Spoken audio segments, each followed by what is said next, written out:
Saya minta Kapolda Lampung dulu ingatkan dari Krimumnya, bebaskan saudara Wawan. Solidaritas kami dari Jakarta perlu diperhatikan. Jika tidak dibebaskan, kita akan bergerak. Saya kira apa yang dilakukan Egy Sujana ini adalah merupakan salah satu bentuk ancaman terhadap pihak kepolisian Republik Indonesia. Yang waras tidak boleh mengalah terhadap mereka para pencuri agama yang menjadikan agama sebagai alat politik. Assalamualaikum warahmatullahi wabarakatuh. Om Swastiastu, Namo Buddhaya, salam kebajikan. Sahabat-sahabat Tolang 9 yang saya hormati dimanapun juga berada, kali ini kita akan membahas Egy Sujana.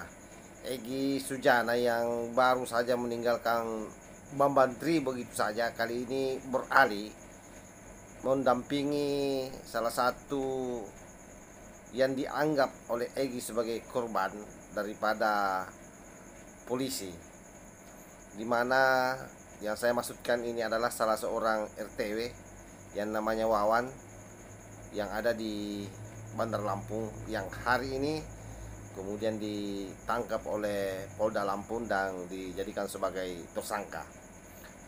Bagaimana pembelaannya Egy? Ini kita lihat videonya. Saudara-saudara, kami dapat berita dari Lampung, tentunya dari aktivis Bunda Mary, yang mengabarkan bahwa ada ketua RT Wawan namanya ditangkap oleh Dirkrimum Polda Lampung, padahal sebelumnya sudah didamaikan oleh Kapolresnya, sehingga terjadi satu keadaan yang tidak baik. Persoalannya sederhana. Wawan sebagai aparatur pemerintah paling bawah tingkat RT itu taat azas untuk melarang kegiatan yang tanpa ada izin. Nah, ini di satu kawasan gudang yang informasi ke saya dipakai buat kebaktian atau peribadatan untuk non-muslim. Tentu sebagai ketua RT di wilayah itu mempertanyakan izinnya, karena udah mulai dari 2016 sudah larang, dan kini terulang lagi di 2023. Tentu menghentikan itu adalah peristiwa hukum yang dibenarkan, karena dia aparatur pemerintah tingkat paling rendah di RT RW-nya. Nah, pertanyaan seriusnya, mengapa dia sampai ditangkap? Ya, karena menurut isu Dirkrimumnya punya keberpihakan keagamaan dengan yang ada melakukan kegiatan. Nah, ini tidak dibenarkan secara ilmu hukum, karena ilmu hukum pasal 27 ayat 1 UUD 45, setiap warga negara berkesamaan kedudukannya dalam pemerintahan dan hukum tanpa kecuali. Kenapa ini dikecualikan? Ya, hanya karena seagama Anda punya jabatan, kemudian Anda gunakan jabatan, penyalahgunaan wewenang jabatannya untuk menangkap orang. Ini sadis, nggak mengerti. Tapi anehnya ini pejabat tinggi di Polda Lampung. Ini sudah kiranya Pak Sigit, yang saya kenal juga sebagai Kapolri, perhatian kepada Polda Lampung, karena ini bisa memicu SARA. Tapi justru Wawan dikenakan pasal 156A KUHP tentang penistaan agama. Agama mana yang dinistakan?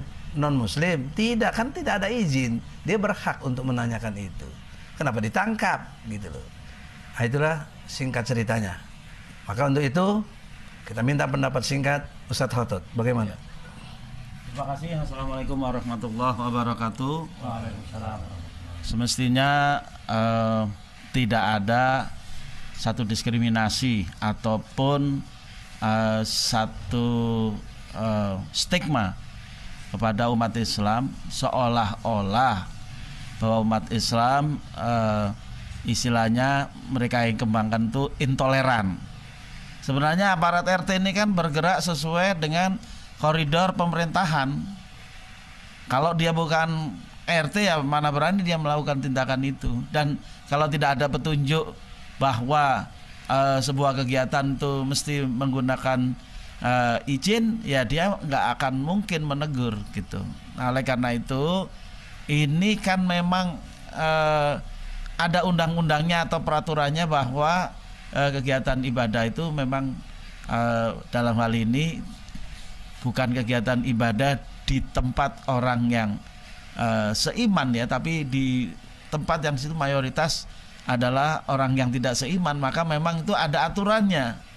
Nah, kalau sudah ada aturannya ya harus ditaati ya. Oleh karena itu dalam hal ini pihak Polri yang belakangan ini banyak ketimpa musibah, jangan ditambah lagi dengan musibah Lampung ini, karena ini pertentangan agama ya. Ya, apalagi ini bisa memicu pertentangan agama. Ini akan dampaknya bisa jauh lebih serius daripada yang kemarin-kemarin begitu ya.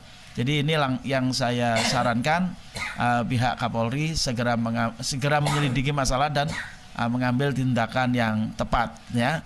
Adapun untuk umat Islam kami menyarankan untuk menahan diri ya, jangan sampai terpicu, terprovokasi oleh hal-hal yang nanti membuat umat Islam rugi sendiri. Terima kasih.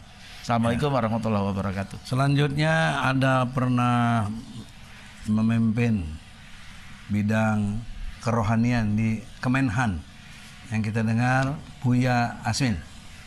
Singkat cerita, masalah begini gimana ngatasinya? Assalamualaikum warahmatullahi wabarakatuh. Kolonelnya jangan lupa, MUI-nya juga.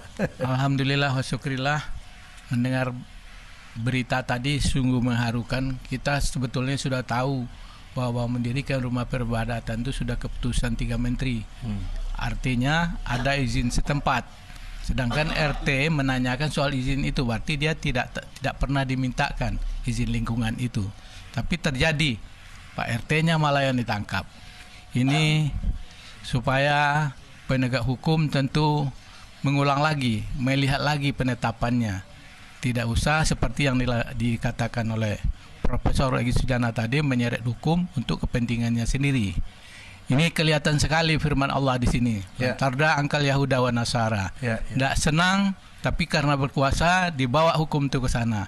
Ini juga peringatan terhadap orang Islam. Ya, lebih-lebih yang sedang duduk punya kekuasaan.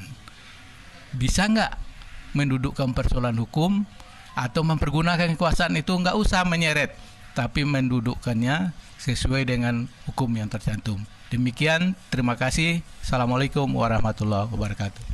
Yang terakhir Panglima Bes Rusdi, bagaimana pengalamannya di Ambon? Karena Anda orang Ambon, bahkan Anda pernah tentara di sana. Baik, Assalamualaikum warahmatullahi wabarakatuh. Salam.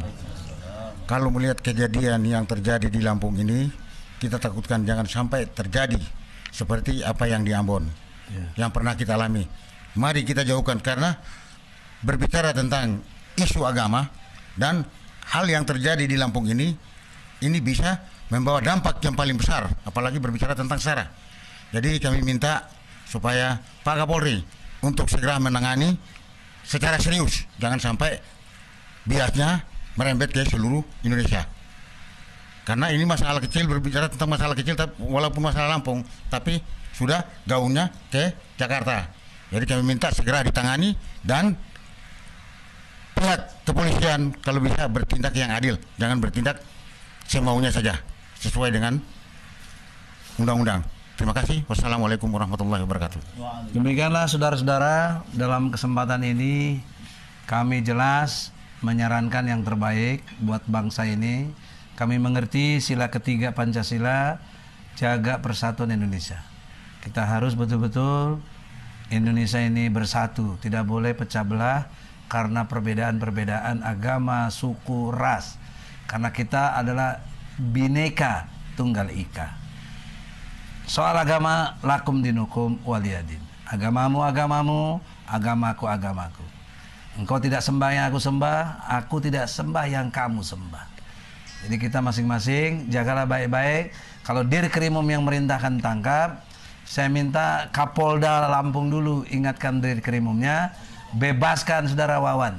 Solidaritas kami dari Jakarta perlu diperhatikan. Jika tidak dibebaskan, kita akan bergerak untuk membela Wawan.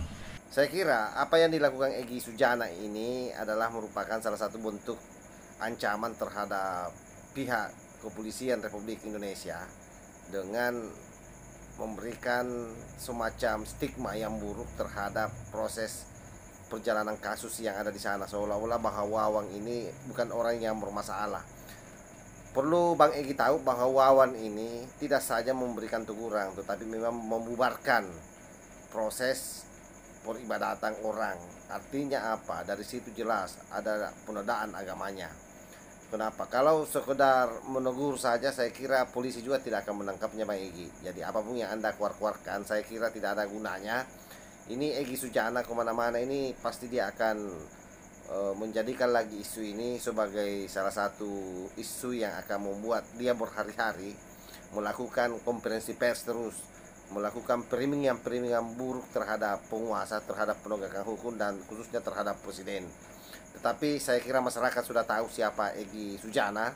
Kalaupun misalnya kita memberikan kanteran terhadap dia, ini hanya sekedar untuk memberitahu kepada halayak bahwa jangan pernah mau tergiring atas apa yang disampaikan oleh Egy Sujana, karena pasti yang disampaikan itu hanya sampah. Sebagaimana dirinya ini adalah sebagai sampah NKRI. Itu dari dulu saya sematkan ke Egy Sujana ini, karena itu tadi tidak ada satu pun yang dia lakukan di negara ini yang menurut saya positif. Bicara agama juga boleh potang, tidak paham di mana, membaca saja ayat suci Al-Quran boleh potang. Apalagi kalau bicara hukum, kan kita tahu bagaimana Bambang Tri dengan mudah dia dicampakkan dengan alasan yang remeh-temeh menurut saya, hanya karena memang ya bisa jadi kontraknya sudah habis. Oke, begitu saja ya. Wallahul muwaffiq ila aqwamit thoriq. Wassalamualaikum warahmatullahi wabarakatuh. NKRI harga mati, Nusantara milik kita.